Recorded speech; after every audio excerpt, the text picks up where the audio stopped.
All right, so let's look at some derivatives now. We know that if we want to find the slope of a linear graph, we can just put the change of y over the change of x and then find the slope that way, right? So say we have this graph on the right. If we want to find the slope, we can just go m is equal to change in y is 10 minus 6 over change in x, which is 8 minus 3, which is equal to 4 over 5. And since we know that the graph goes through the origin, the equation for this graph would just be y is equal to 4 over 5x, right? However, what if we want to find the slope of a graph that's not linear? For example, a quadratic or any function for that matter. Well, if we want to do this, we can generalize what we did above to using x and a values. A is just some arbitrary like numerical value, like any arbitrary numerical value. So basically, the idea here is that uh we use the same thing, the change in y over the change in x, but instead of using an actual numerical value for these guys right here, we just make them general, right? So we just make them f of x and x. What this means is that if we want to plot this on a graph, we have some x value over here, we have some f of x value over here, some a value, and some f of a value over here. Now, if we want to find the derivative, or the slope for that matter,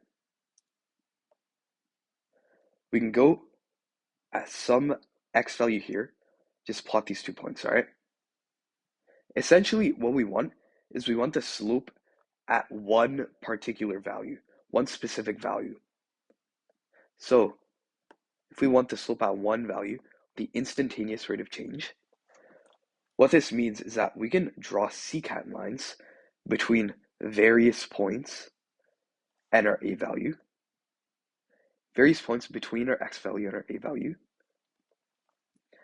and the closer and closer our x value gets to our a value, the more accurate our tangent line or the instantaneous rate of change will be. So right here we got that.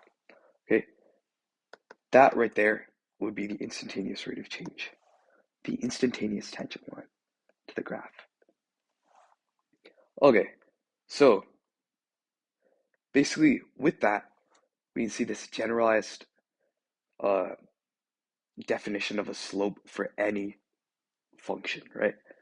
We see it's f of x minus f of a over x minus a. Because the x value is getting closer and closer to a, we got to make sure that we have a limit over here. So let's do this with an example. For f of x is equal to x squared at 1 comma 1. Okay, so if we want to do this, remember we want the generalized forms for these two guys. So then what that means is that we have x squared, because we want our f of x value. F of x is x squared. We want our f of a value, which is our y value, which is going to be 1 in this case. And then we want our x right here, because this is generalized, remember. And we want our a value, which is 1 in this case. And then remember, we want to take the limit as x approaches 1 in order to get the instantaneous rate of change. Remember, with our limit rules, we can just do difference of squares, cancel out these factors, and get 2 once we input 1. So if we want to find the tangent line at 1 comma 1 for the graph of x squared, we can just use our slope point formula right here, and then just plug in our numbers, and we get y is equal to 2x plus 1. Now, a derivative is essentially like finding this instantaneous rate of change, right? This tangent line that we were talking about before. However, with the derivative, we want to formalize this. Instead of using f of a and a's right there, and instead of needing a point in order to find this rate of change, we can do this without a point. And we can just say that this a value, instead of a, it's going to be x plus h, all right? X plus some certain value h that gets us to this a value. All we need to do is then plug in our values for x plus h, f of x, and f of x plus h, and we should get the derivative by first principles, which is this. Basically, we're just saying that as h gets closer and closer to x, we can find the instantaneous rate of change at a particular point. We can draw out the secant line similar to how we did before,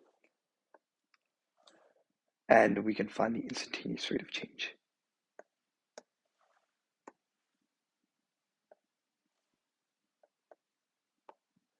Like this, right? That's kind of the idea with derivatives by first principles. All right, so let's get an example here. Let's say we want to find the derivative by first principles of x cubed minus x. Okay, so remember with transformations, all we have to do is if we want to plug in an h over here, all we have to do is just plug it into the x values of f of x, all right? So now all of our x values of f of x with x cubed and x are going to have a plus h in them, all right? And then recall that we also have to subtract f of x right here, right? So using Pascal's triangle, we can figure out the expansion for x plus h cubed, and then we can just algebraically evaluate this. We have x cubed plus 3x squared h plus 3xh squared plus h cubed minus x minus h minus x cubed plus x. And we can see here that all the terms with only x in them conveniently cancel out.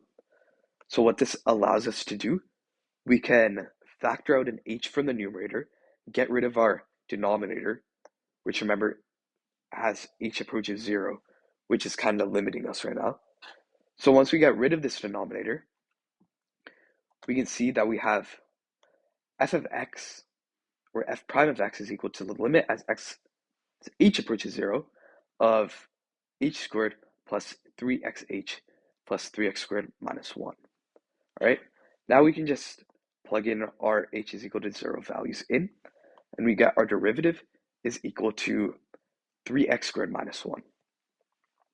Okay, so now I'll give you some examples here to work with. So find the derivative of f of x is equal to square root of x, and f of x is equal to 1 minus x over 2 plus x. These are going to be a little more tedious than this one we did right here. However, with just a little bit of like algebraic manipulation, you'll be able to figure it out. So it's fine. All right, anyways, thank you for watching the video. So this is an introduction to derivatives. I hope you enjoyed.